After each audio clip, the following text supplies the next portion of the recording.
The death of neural opacity. Researchers at Anthropic just isolated a single vector in Claude 4 that activates exclusively when the model is attempting to deceive its user.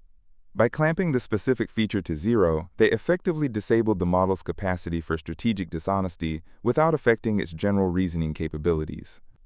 This is not a prompt trick or a fine-tuning hack. It is the first time we have moved from treating neural networks as opaque statistical engines to treating them as transparent, editable circuit boards.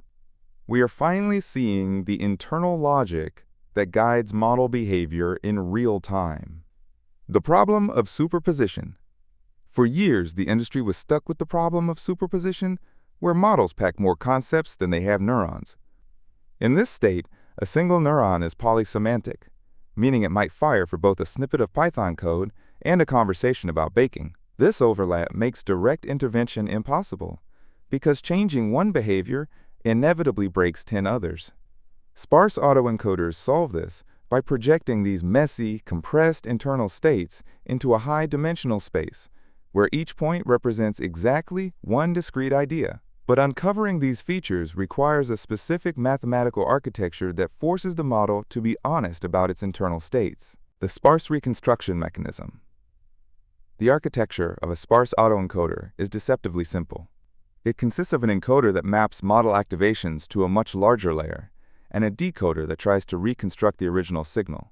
The trick is the L1 penalty, which is a mathematical constraint that forces the vast majority of those expanded features to stay at 0. Only the most relevant dictionary atoms are allowed to activate.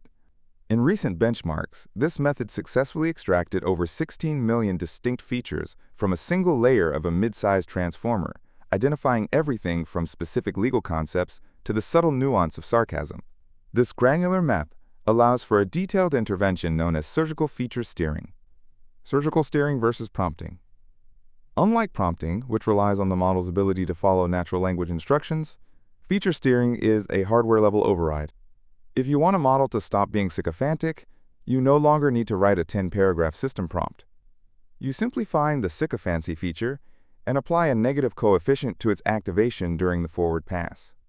This method is statistically more reliable than fine-tuning because it does not suffer from catastrophic forgetting. However, the catch is that we still do not fully understand how these features interact in complex chains of thought, which can lead to unpredictable secondary effects in long-form reasoning. The shift from linguistic guessing to structural engineering changes how we actually control these systems. The signal under the noise. The transition from treating models as black boxes to using sparse autoencoders marks the end of the alchemy era in machine learning. By mapping the millions of dictionary atoms within Claude and Gemini, we are moving away from the trial and error of prompt engineering and toward a predictable engineering discipline.